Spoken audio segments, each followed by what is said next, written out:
computer's not even Good working. evening, ladies and gentlemen. It is 6:25, and I will call this governance meeting of the Burnsville City Council to order. The city clerk will note that all members of the council are present. This meeting is being conducted both in person and online. Members of the public may attend in person if they like, or public can watch this meeting online at burnsvillemn.gov/meetings or Comcast Channel 16 or 859. The public can also participate through Zoom, joining us at zoom.us/join. More information about the information about this meeting is on our meeting webpage and in the council agenda package. The first item on our governance meeting this evening, and it's only one item, and it's the participatory budget, and this is the council dialogue. Mrs. Bethany Brewer is our Strategic Initiative Director and is going to be presenting. Mrs. Brewer. Good evening, Mayor and Council. It's my pleasure to be here with you for our fourth and final meeting of the governance process for participatory budgeting. So this evening, it's your chance to dialogue and provide us direction. So just to give you a quick overview of what we plan for this evening, we're just going to spend less than 10 minutes in a quick overview of our environmental scan. So our first meeting in May 16th was all about our white paper presentation and the environmental scan that we did with staff on participatory budgeting. So we'll spend a little time just as a reminder for you about some of what we found in the scan.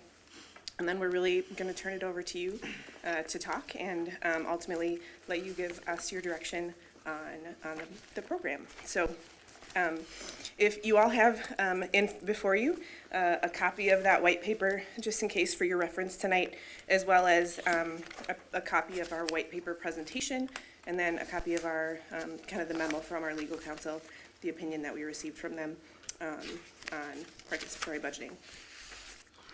So just looking back, as you recall, when we first began talking about participatory budgeting a few years ago now, Council really defined it as a mechanism to directly involve the community in the budgeting of their tax dollars. So we've carried that definition through as we've gone through the process of studying it and understanding it and what the options are. And so we're going to share that with you tonight. A reminder on our environmental scan, we provided an analysis of 29 cities who have explored or implemented participatory budgeting all around the world. So we had 16 U.S. cities, a number of international cities, and some school districts, all that had done some different things with participatory budgeting and what they implemented in their own communities. Our white paper, our environmental scan, took us through those case studies to understand the city's experiences. We formed some concepts of how participatory budgeting is implemented in all of those cases. Some considerations, what are the things we need to be thinking about, the impacts of participatory budgeting and considering the program. And then finally, a conclusion. So from all of the things to consider, what are some of the opportunities, challenges, and best practices of the program, or of a program. Just a few notes, some of our observations on those 29 case studies. The total of the 16 U.S. cities, 2 ended up exploring and then not implementing a program. Of 27 cities worldwide who did implement a program, 26 actually use a project-based approach. So we kind of define that as the community puts forward particular projects and then can vote on those. 9 U.S. cities right now have an active program more than 2 years old. 12 use a consultant to help administer the program. All 16 do include youth as eligible to participate in the program. So just some things to note about the cities that we looked at back on May 16th. Just a few more pieces of data that I think are helpful as you're considering and thinking about the program. The average population in the United States of cities who do implement the program is over 600,000. So it tends to be an opportunity initiative that larger cities are taking on in general. You can see kind of the average general fund budget of about 1.8 billion from those cities that have implemented programs in the United States.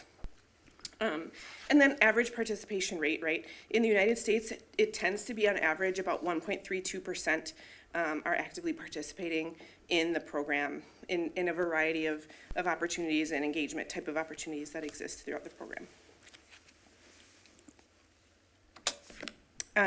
We talked through a few of the concepts that we found in those cities. So if you recall back, we find that there's a variety of ways to actually implement participatory budgeting, right? And any city that goes forward, or any community that goes forward with the program might choose one or all of these types of ways to implement. So a caucus is a meeting of delegates, generally to help select, develop ideas. There's a number of opportunities to use neighborhoods and create geographically near home initiatives. Virtually every initiative uses voting, right? So a way for the community to identify their preference to make a decision.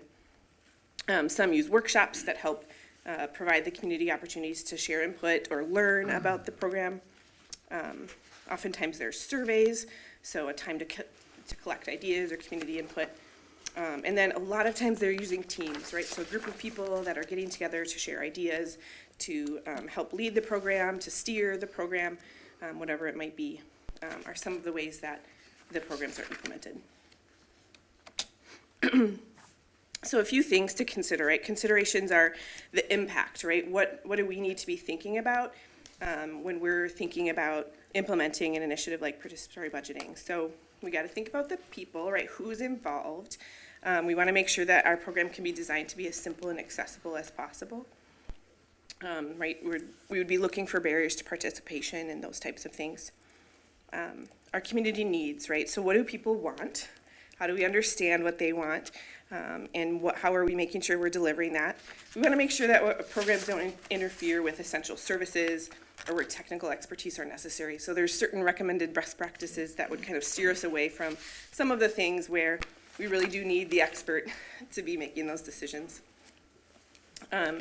The investment, right? So we actually think about it in terms of participatory and operational investment. So we want to make sure we're considering how much is the community-directed funding portion of that, the participatory investment, and then what does it take to administer the program, right? So we kind of think about that as the operational investment. And just best practice would be to consider both of those things in a program. Funding source is another really important consideration. So where's the money coming from? A best practice would suggest that using capital funds helps kind of fund longer term investments in infrastructure that benefit the community. So a majority of the case studies that we looked at did tend to use capital or grant funds for that reason. Operationally, right, how's it going to work? How would we do that? A best practice would be to use a pilot program that would help us test the initiative before it was fully implemented. And then last but not least, an important one, legal, what's allowed, right? And so we've talked about this in our group quite a bit, but the city council must reserve the legal authority to set the budget. So any type of participatory budgeting program, your authority in the budget's not delegable, it's informing. You can use that to inform your budget decisions. From sort of those considerations, we as staff in the paper drew some conclusions, right? What would we need to know and think about? What are the opportunities and challenges? And when we think about it, you know, the people, right, the who, it's a great opportunity for community members to shape decisions that affect their lives. Some challenges might be barriers to prevent widespread participation. You know, it might be in some cases, if there's not a good, you know, avenue to participation, that there could be, right, it could lead to focus groups or specific groups, right, having a more uneven voice. The needs of our community are important, right? This gives the community an opportunity to voice their concerns and say, right, what is our community looking for? Do they need? On the other hand, a challenge would be competing interests, right? Might be difficult to prioritize. And then finally, resources. So some of the opportunities there would be that our public resources reflect our community's priorities. And then just again, challenges, right? again, considering the funding source and the investment that would be needed to support both participation and operation or administration of the program. So with that, we kind of come to a few best practices that we found throughout the environmental scan. We say these are widely recognized as leading standards. They are reiterated in some of what our experts shared when we had experts come to talk with y'all. And that would be, we want to engage a variety of people to consider all perspectives, right? How do we get as many voices at the table as we can to inform the work? Some important ones would be key decision makers. You agree on program goals, right? What makes it successful? What are we looking for? And then establish guidelines and manage expectations for clarity. So making sure there's just some clear roles, responsibilities, timelines, all of those things to be sure that we're being successful in implementing a program. I mentioned this, but a best practice would be to run a pilot program to just help inform decisions about future implementation. Of course, to provide sufficient funding for appropriate program administration and participatory investment and operational investment, kind of like we talked about. And then it's helpful to collaborate and form partnerships, right? There's folks out there who have great expertise in this area or a lot of interest, and so working together with identifying those people can make the program more successful. So with that is kind of an overview of what we talked about and looked at in our white paper. You heard from some experts, you heard from our community, and so we really look to you to say, does the council wish to implement participatory budgeting as a mechanism to directly involve the community in the budgeting of their tax dollars? And I would stand for your discussion and then for any questions that you might have as well. Thank you, Mrs. Brewer, for that summary and update of the white paper. Thank you. Members of the council, your thoughts with all of this? We have we've gone through the white paper. We had experts come and speak. We listened to 2 citizens who came to the comment section, and then we also received some emails from some of our residents, 3 emails. So, Councilmember Workman. I can go first. Oh, well then, yes, please. I'd like to thank staff for all of this. Very impressed with all of the work that's been done to this point. This group has said that we're not afraid to boldly lead and think of new ideas and be creative, and there's been no shortage of that in these chambers over the last 6 years that I've been here. I do think this program has the potential to be a positive one, but I do have concerns, and I just want to air those out now as we begin this discussion. My primary concern is, does this program give power to the loudest voice or those with the most resources to mobilize and push for their cause at the expense of those who do not have the same means? My primary concern is essentially that, could this be manipulated for intentional purposes? And I know we're gonna discuss this at length, but I wanna get that out first. My second concern is if the participation in this program, should it pass, mimics the national average of about 1 to 2%, how long would this council be willing to carry this program forward? What is our goal, short-term, long-term? And then question for Greg or Finance is, if this program were to be implemented, what kind of impact is this going to have on our budget? And then how would this impact a levy from a percentage point? So those are just my concerns. Again, that doesn't mean that I'm opposing this at this time. I want to be cautious about something like this, and I do think the intent is positive. We want to get the community involved and participate in government. That is a positive. But those are, I guess, my starting points of concern as we discuss this. So I don't know. You know, somebody- if I don't see people up here, I'm going to go down the line. So Councilmember Schultz. All right. Usually you guys are really pretty good at putting your, I know, we're like Yeah. hitting that button Yeah, like it's the whammy. yeah. But when you're not going to come, I'm just going to go down the line.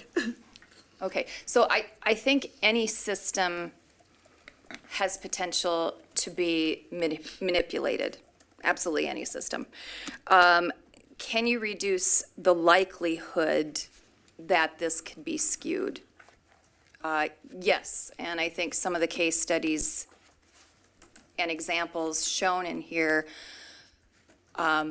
do show ways to really minimize that so that you are not just catering to a couple loud voices, because that's not what we're looking to do, but that you are looking at getting wider participation.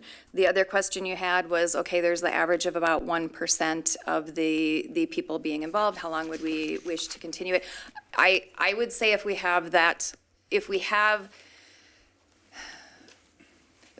low of an involvement, then I would say that how it is structurally set up needs to be definitely reevaluated, and to see, okay, and that's what you want to do. And I also think that's why staff is pointing out to do a pilot program, so that you're doing it in a little bite first and seeing, does this work? Do we keep it, scrap it, change it? What do we do at that point? So I do think it's wise to be looking at a pilot program. How I see this working, and this is just me personally, but staff might come up with other ideas, council members might come up with other ideas as well. I really like the neighborhood aspect, and I like the workshop aspect. I like the two of those together greatly, because I think it starts to solve some of those cautions that you have, which are definite cautions to have. If we're looking at this, however we divide the neighborhoods up, you know, which we have different ways, you know, is it as big as a precinct, or is it smaller like an elementary school neighborhood? Like, what is that? Are we looking at it as like micro grants, where the community, that small community, is getting together in a workshop situation and saying, what do we see as the challenges our immediate area is facing, and what solutions do we, as the experts, because we live here every day, because they are the experts in their neighborhood, we're not. How do we see addressing this and working with staff to then come up with a proposal, or staff says this is how you do the proposal? And then the legality, of course, is bringing it before council, right? I think that would do several things all at once. Not only does it get people involved in budgeting, because right now, we would be freaking happy if we had 1% of our residents involved in our budgeting process, because we do not. When we have our both our max tax vote and our final vote, this place is a ghost town. There's no one here, because people have the feeling it is utterly pointless for them to be here. So realistically, if we had 1% of Burnsville's population show up to be involved in our budgeting process, we would be overwhelmed and thrilled. But I do think this type of thing would get more people involved, because they would see that they actually do have some control over their destiny. Their input does actually matter, and they can see a result from it.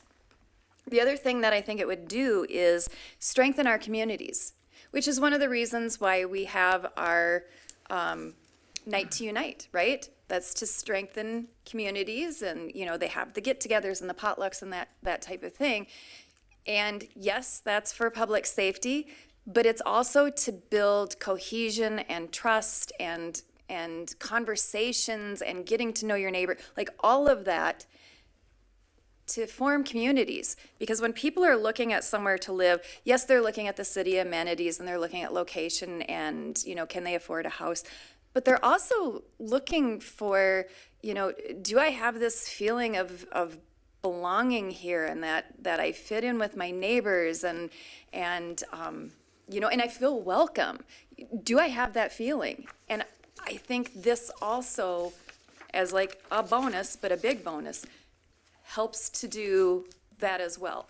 As far as costs, we have control over that, but the costs will definitely not be determined tonight. We have no idea because we don't know how we're going to implement. What we can do is we can start out very modestly and we can start out with a pilot program, and we can do this at a slower pace because I would rather we get it right and we do it well than we just throw something together and rush it and say, I'm done. Like, good enough, done, tie a bow on it. So that's how I look at it. Did that answer your questions? Yes. Or do you have? Well, it helped. Yes, and I appreciate that. Okay. Councilmember Gustafson. Somehow I find myself conflicted because I agree with both of you. I do have concerns about how we pay for this. We're in for some very tough times in the city, and we have a plan to move forward. That it's not an easy plan, but I am concerned about the money. I'm concerned about the participation of it. I would dearly love to have a program that included the neighborhoods, where neighborhood groups could get together and come to us with, this is what I'd like to see you do in our neighborhood and this, and then we maybe have a grant program in that. But there again, everything I've read about this and watched the experts, if we're going to do this, we still have to put a fair amount of money into this thing. Even a pilot program is going to require a fair amount of money to make this happen. And I'm not sure where we're going to find that this year. That's my biggest concern, is where do we find that, and how do we get people to participate in it?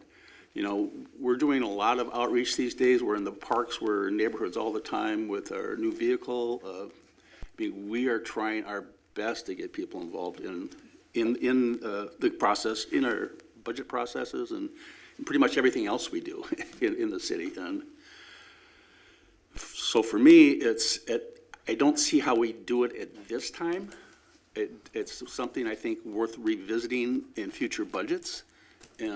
But I would also like it to be something more centered on our neighborhoods. As an aging city, every neighborhood is very unique in Burnsville. We have our very poor neighborhoods, we have our very affluent neighborhoods, we have our middle class. I mean, we have a lot of different things going on. And so a neighborhood might want a sidewalk, but they can't afford the 429 to come and do a sidewalk, so they may need a grant to have that happen.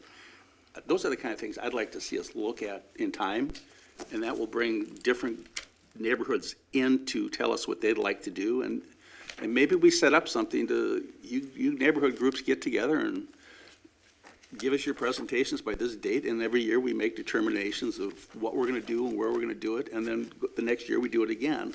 And that's, I don't know if that's the exact program, but. That's actually pretty dang close. Yeah, so, but I mean, that's kind of how in my mind, that's how you get people involved in the whole thing, and it's at a neighborhood level. But my concern right now is because of the budget crunches we have, and, you know, if we're going to add anything, we need to fund it. That means we need to vote for a budget that will fund it if we're going to do something, and that's very important. Okay, Councilmember Schultz. So I actually don't see us putting it in the budget this year. If we were to vote for it this We year. can't. Yeah, we It's- can't. I mean, We like, can't We do it can, for we can, but we 24. shouldn't. It's going to take a full year to figure out our processes and methods. So voting for it this year means in a couple years, we're able to implement it. Yeah, you're Not thinking voting for it this 2026. year. Exactly. Yeah. Not voting for it this year means it's far more years out in the future. So this is a fairly slow moving process. So I do think if this is something that you're interested in doing, Especially for the neighborhoods. exactly, for the neighborhoods. Starting the process now gets us there a few years from now, because it is going to be a process to get there. And we do have to fund it, and we do have to come up with that. by no means want to throw this together. This has to be done, Thoughtfully. yes, thoughtfully and on a process so that we can do that.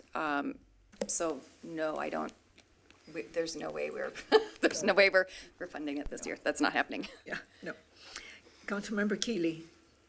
Thank you, Madam Mayor. Well, I have to point out the hard work that staff did first, as others have pointed out. This is, I've never, never seen a white paper so well and so thoroughly put together and researched. It is, And done by our staff, not a consultant. right, Exactly. done by staff, and it's an amazing accomplishment, and it's something I think that the LMC and other organizations should look at and could learn a ton from just this. For a price. What's that? For a price. See, he wants to sell it. Monetize the work we do. He's gonna balance our budget with this book. And I would agree with Councilmember Schultz that this is not, we're not leaping into this. There's a lot of unanswered questions. And I would definitely stick with our original values and maybe guardrails, and that is keep it simple. It can't be a overburdensome, complex, difficult process, or it'll collapse under the weight of its own weight. So it's got to be something that we take our time doing, make sure it's done, so it can be easily understood, so it can be easily managed, and it is not an excessive financial burden on the city. That's not the point of why the idea that Councilmember Schultz brought up in the first place.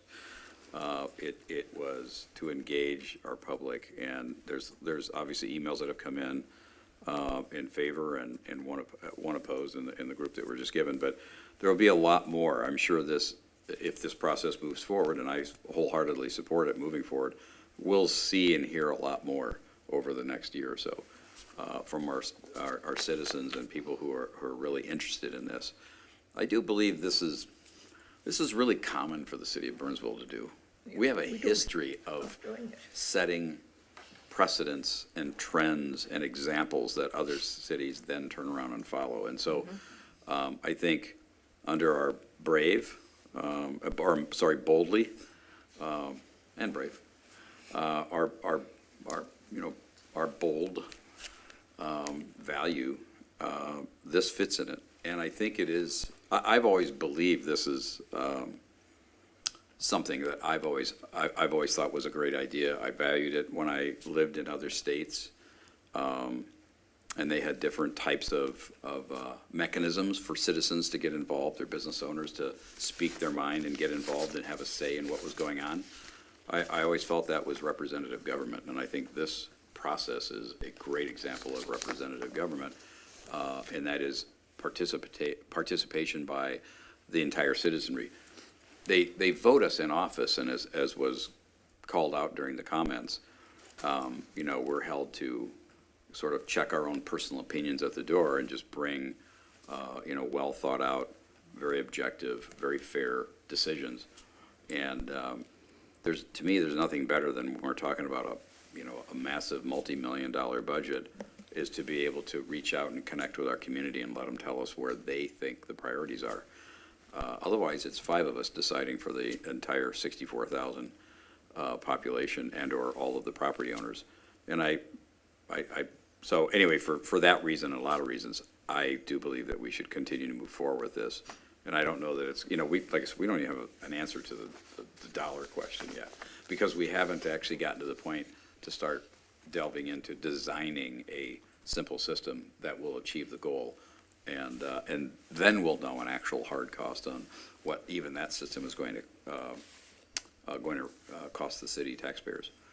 But there's still a lot of unanswered questions, but wow, did this answer a lot. I mean, this brought a tremendous amount of ideas and clarity and out-of-the-box thinking. And, this whole process caused me to take notice as I was sitting in a Transportation Commission meeting. There was a presentation by MnDOT, and there was a section in the presentation that was software that they had built on their website that was all about participatory government. It was, I sat there thinking about this, knowing we've been involved in this discussion, and I'm watching going, perfect, they've built the whole site, it's all ready. You know, to engage people about transportation and pedestrians and accessibility and trails and all kinds of things. I mean, it's a really good, well-thought-out system that they ended up going with. And I'm sure they spent some money on it because it's pretty sophisticated. But I realized at that point, I mean, MnDOT's doing the same thing. They're spending hundreds of millions of dollars, 10 times that, maybe more like $1 billion of taxpayer money on roadways, trails, pedestrian access, and they want to hear from the general public. Is it going to cause them to actually say, well, you know, the 1% of all the people polled said this, so we're going to do that? No, it's input for the decision makers to be able to take in and factor into their decision, which is what we're talking about doing as well. And so ultimately, what I saw that was presented, they adjusted and they tweaked some of what they were planning to do as a result of the feedback they got from people. And I kind of see us doing the same kind of thing. So enough said, I support it. Well, I've always been a proponent of citizen engagement. We've done many different things. This is just another way for us to ask our citizens to be involved in how they spend their money. They've been doing that in other ways. I mean, we have some good examples of what we've done with the heart of the city and having, when you said at one point, some citizens, it was 2,000 people. So when you invite people to come and be a part of it, and they know it's substantive work, Yes. and that their voices are going to be heard, they show up. And those people stayed connected for over a year of that process. And they kept coming to all of the council meetings to make sure that they were heard in how we were going to spend the money and how they were involved in all of that. So I've always been a big proponent of citizen engagement and participating.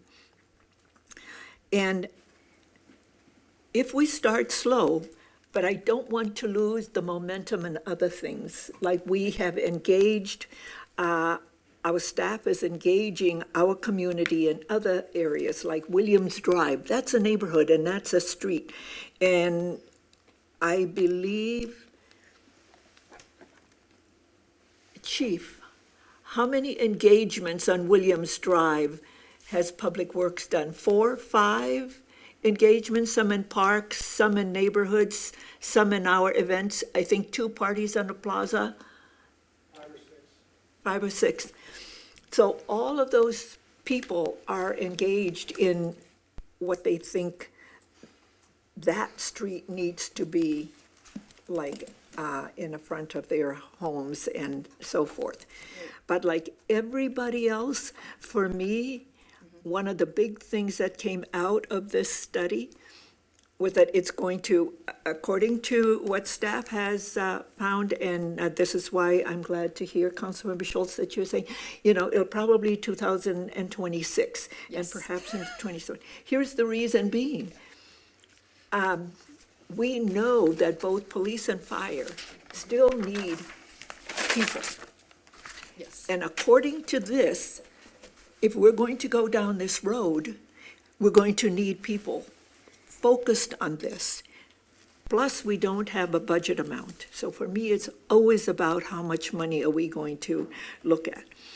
The other part is all of the increases that we have seen with work with Public Works. All of our Public Works reconstruction and rehabilitation work in the last 2 years, we're at the $10 million mark. How are we going to continue to fund that? So this, if staff is saying, let's look at a small program, pilot program, and see how it works, then I think staff can go back and begin to pull some things together.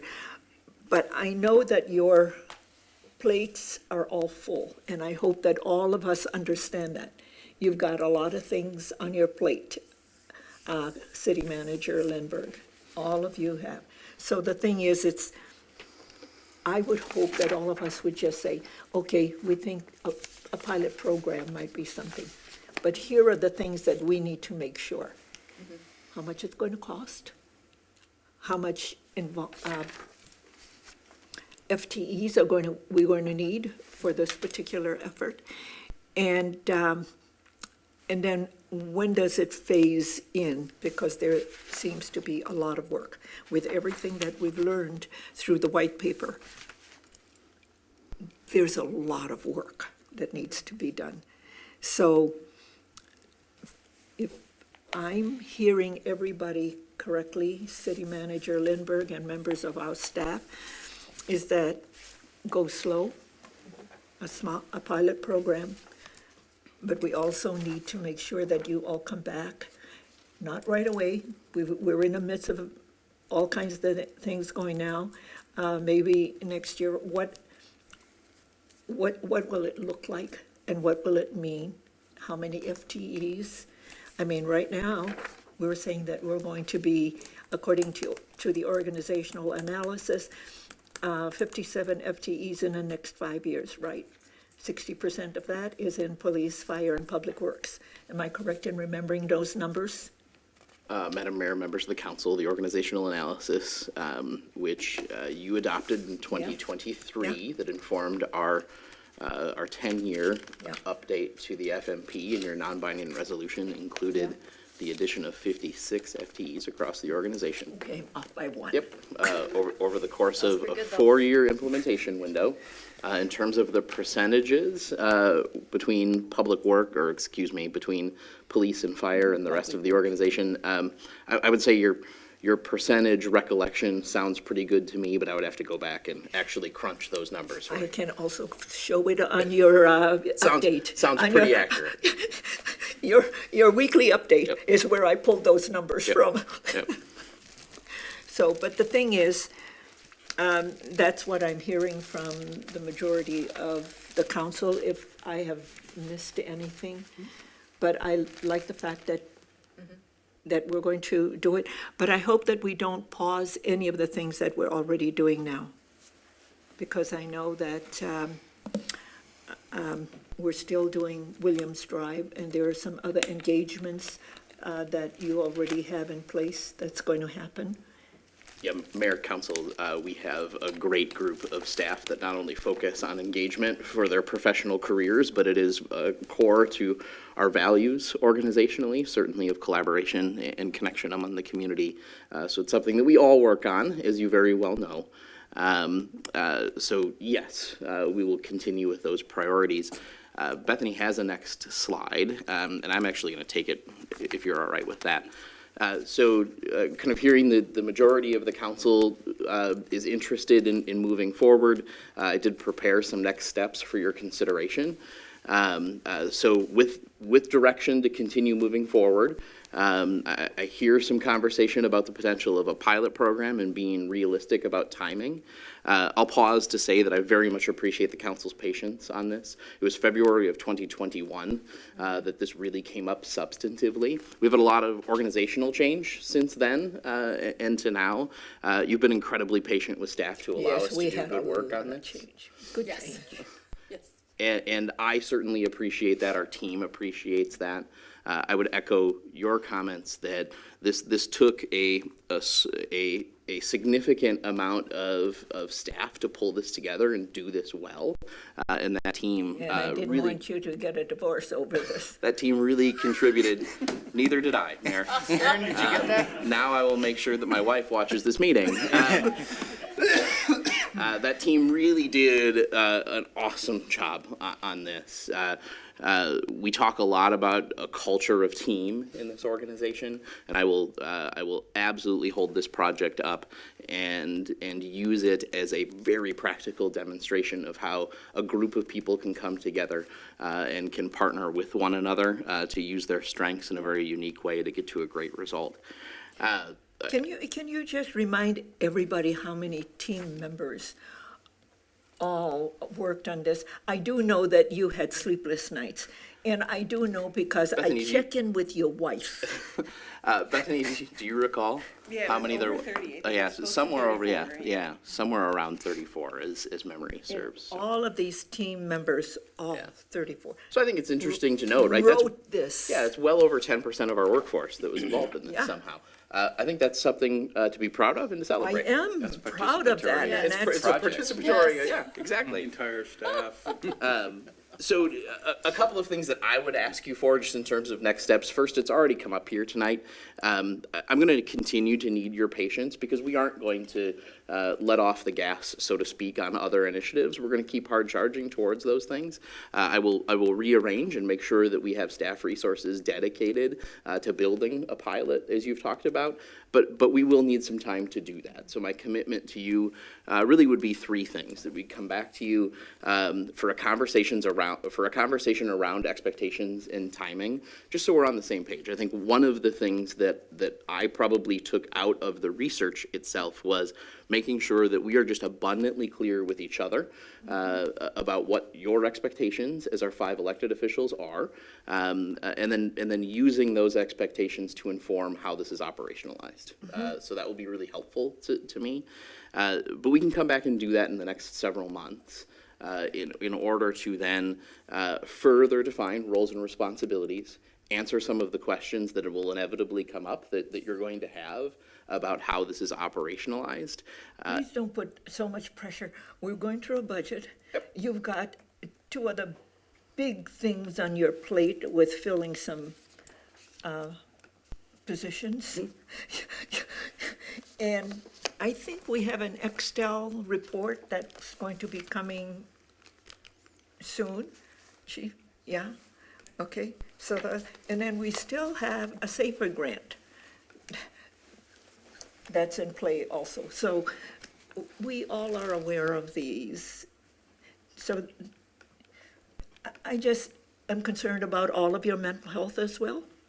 Absolutely. Something, Mayor, that's important to us is that we care for our team, so we can do that for the community. That will always be our priority.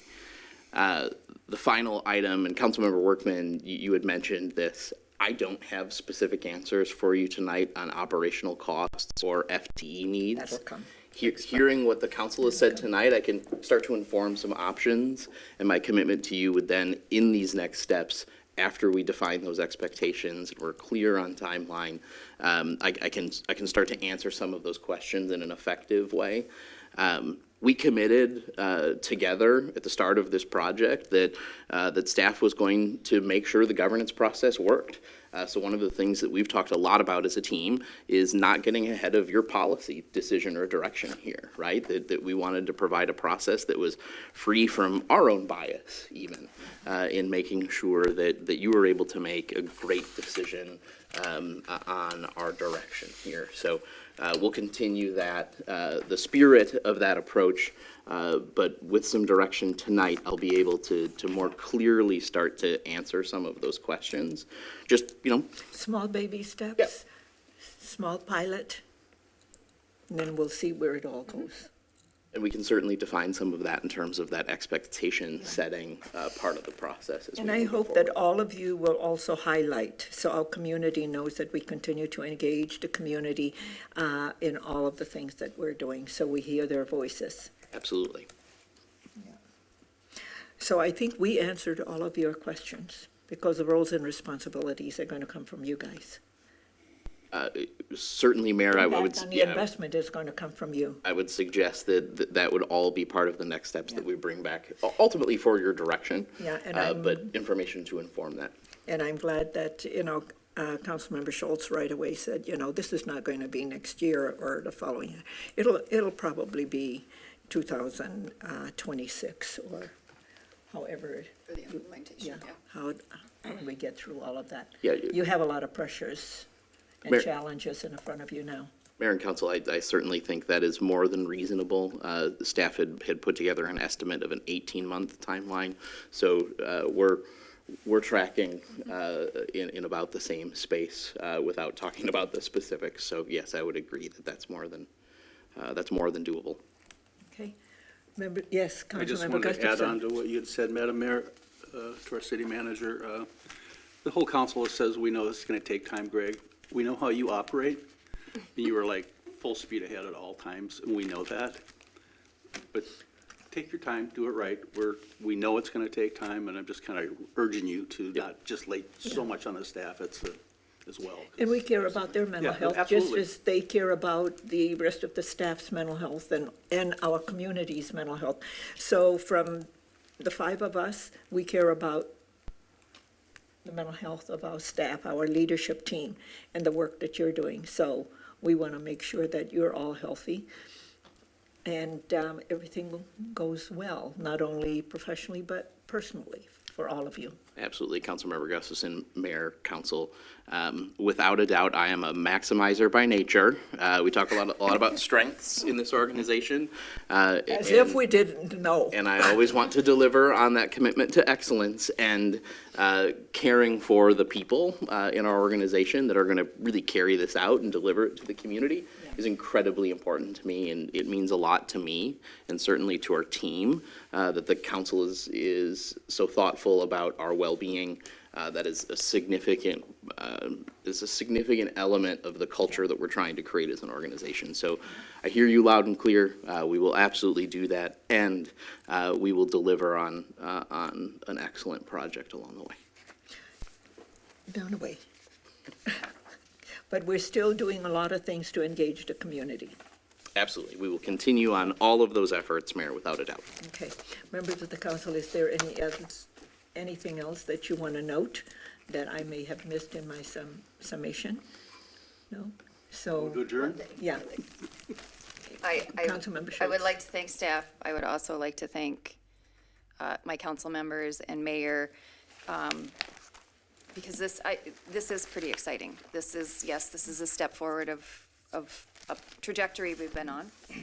But this is also, I mean, this is also pretty significant. This is very exciting for our city to do this. And I do know other cities are extremely interested in how we do this and how we implement it, because they're now, just from our discussions, interested in it for their city as well. So thank you for also your patience, because it's been since 2021. And thank you for, being really open to this and, being cautious and careful, because that is our job, to be cautious and careful. But being really open to this, so that this is extremely gratifying. This is one of those moments in government where you're hoping you can make that positive impact, and I truly believe that this is going to make a positive impact in our community for years to come. So Yeah. I appreciate it, and thank you. I thank my colleagues. Yeah. We're all on the same page, We've been doing engagement and partnerships, and this is just another portion of it. So, I will now second that motion. what motion was that? Move to We adjourn. move to adjourn, and I snuck it in. Okay, there's a motion and a second. All in favor, please say aye. Aye. Opposed, say nay, and the motion carries.